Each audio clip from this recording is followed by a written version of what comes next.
If you're new here, my name is RuthAnn. My husband Lance was a service-connected, disabled U.S. Navy veteran. He was sick for 25 of the 27 years we were together, and for the last 12 years of his life, I was his full-time caregiver. This podcast is about caregiving in all its forms. My friend Jenna joins me to share her perspective as a stay-at-home mom who homeschooled her 5 children. At first, our lives seemed very different, but we found we actually have a lot in common. So we share what connects us, hoping it helps you find your connections too. Today, Jenna is going to talk about conscientious parenting.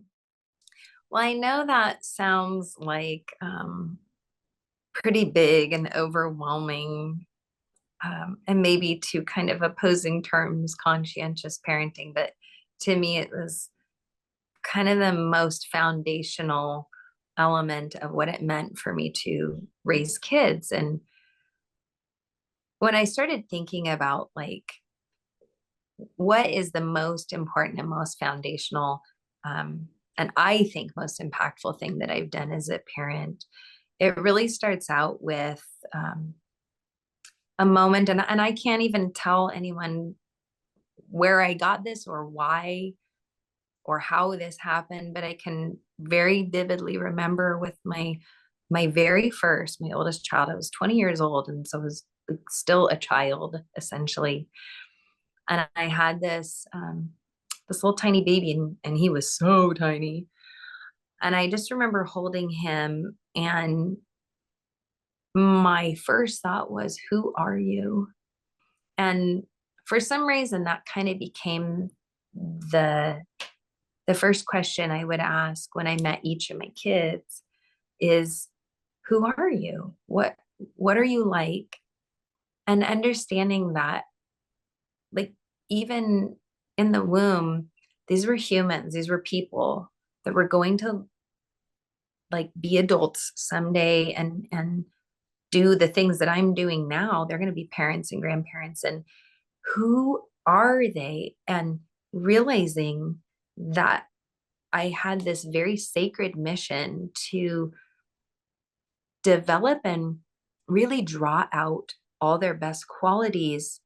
And that could only happen if I was really watching and paying attention and seeing who they were, because it became very clear to me that they were going to show me from day one who they were.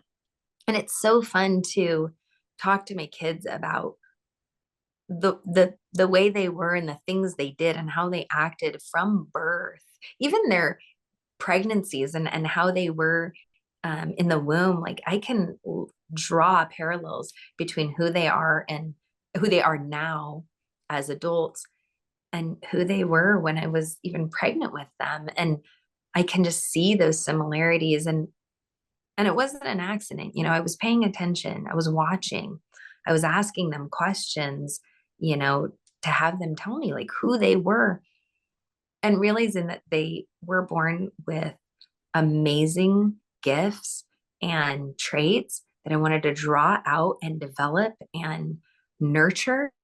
And also maybe some things that weren't so great that I needed to pay attention to and address and bring attention to, so that those things could kind of be mitigated and understood, and they would be able to kind of control those aspects in themselves that maybe wouldn't serve them well in the future. But realizing that I was in no position to tell them who they should be or to try and impose my idea of who I wanted them to be. I wasn't trying to mold them into something that I wanted. I wanted to know who they were. And the more I knew about who they were, the more I could tell them. I could inform them as they got older. I could say, well, you did this and this and this and this and this when you were little, and you acted these ways, and I saw these traits come out in you very, very early. Um, it was, I thought it was helpful, not just for me as a parent, but I imagine it was helpful for them as they were kind of trying to understand themselves and, maybe in adolescence or whatever. But oh my gosh, the most important thing I would say is knowing your kids, watching and letting them tell you who they are. I love that. Again, I was never a parent, so I can't relate to that as a parent, but I do know that I have watched a lot of people raise their children, and it's interesting to see the difference in someone who raises their children to be who they were born to be versus somebody who tries to mold their children into who they think they should be. And you see those people as they get older, and it just feels so inauthentic because they're not being true to who they were born to be. I want to make one other point in this, and I maybe should have started off with this, but that is that it is not it is not lost on me um, that being able to have one, let alone five children, is nothing short of an actual miracle and a blessing. And I've seen people struggle with infertility, and I've seen people that were unable to experience what I had five times over. And so I just want to say that if you are given the opportunity to be a parent, it's the biggest burden, but the biggest blessing that you'll ever have. And it's a sacred mission and a sacred calling, and nothing that should ever be taken for granted or taken lightly. And it's something to which you should devote your your very life, and not to make little dictators out of your kids. I'm not saying to make them the center of the universe, because my kids were not the center of my universe, but they were the purpose behind everything I did. The world did not revolve around them. And they knew that. And surprise, as adults, the world still doesn't revolve around them. So I feel like that was an important point to teach them. But they were the purpose behind everything I did every day. And if you are fortunate enough to be a parent, don't take that lightly. Don't take that lightly, because not everyone has that opportunity. And it is, as I said, a sacred calling, and something that should be embraced with gratitude, and with sobriety, with humility, and with I would say with strength too. Like, you're going to have to toughen up a little bit, because it is not easy, and you're going to have to give up a lot of things. If you want what's best for your kids, you got to give up a lot of things. And that's okay, because I am here to tell you, on this end of it, I still have one and a half left at home. One's about to go to college. So I have one in a few months. And I can see that there's all this space that I'm going to have opportunities to do things for myself. I'm already having more of those than I have in the past. So it's not forever, but I don't regret a single minute of it. Making that a priority in my life, my kids a priority, and raising them to be who they were intended to be. I love that so much. And I know that that is one of the reasons that we connected so well. It was very hard for Lance and me for so many years because we couldn't have children. And to be around somebody who really knew the value of having children, knew what a blessing it was to have them, and did not complain about their children. I mean, I know everybody goes through tough times, and nobody's happy 100% of the time, but to be around somebody like you who truly treasured um, your children and appreciated them and knew the value of having them in your life, I love that. And I can relate some of the things that you were saying to my life as a caregiver, that I made Lance a priority, and that looking back on our life together. He ended up with dementia. So the last 12 years, I was his full-time caregiver. And he didn't remember who he was before. He didn't remember all the things that he liked, but I remembered those things for him.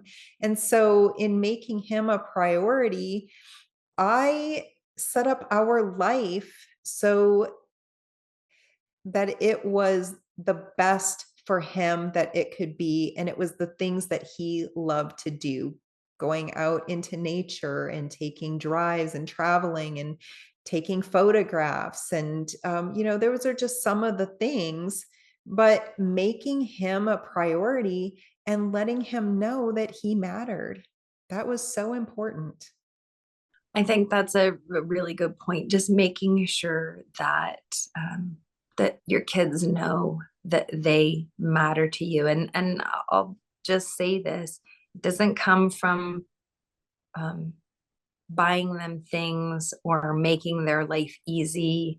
It comes from honesty, and it comes from intention, and it comes from um, all the times that they will see you prioritize them over yourself, when it's appropriate, obviously, when it's appropriate, but they'll see that, and they'll see that you're willing to sacrifice for them. And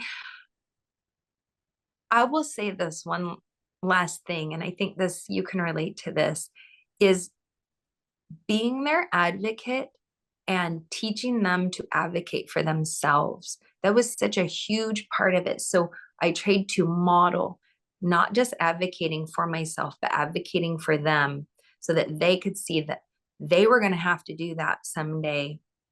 And they got to see sometimes me not be very nice because sometimes in life, being nice isn't the answer, the solution. When you need to get something done and when you have to advocate for yourself, you kind of have to be a bit of, we say a mama bear.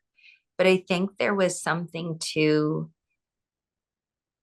them seeing that in me, that I could go and tear someone to shreds if I needed to do what was best for our family.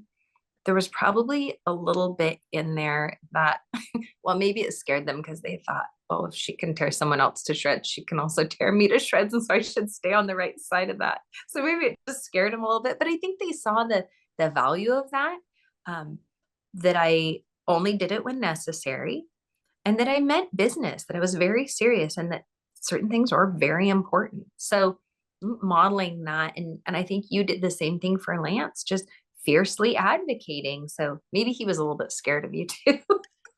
Lance Lance was not afraid of me. He's probably the only person in the world who wasn't afraid of me. But yep, I can definitely relate to the mama bear. Lance actually called me his bulldog. He's like, go get him, RuthAnn. He knew though that because I advocated so fiercely for him, he knew how much he meant to me. There was never any question in his mind because I advocated so fiercely for him. Well, I appreciate you joining me for this, and I hope this has provided a little bit of encouragement, just maybe to new moms, or maybe to or parents, I guess, or people who've maybe been doing it for a while. But advocate for your kids, know who they are, watch them. Seriously, they will show you from day one who they are. So just watch and help them learn who they can become and see their own potential. Well, thanks so much, Jenna, and I will see you next time. All righty, we'll see you. Bye.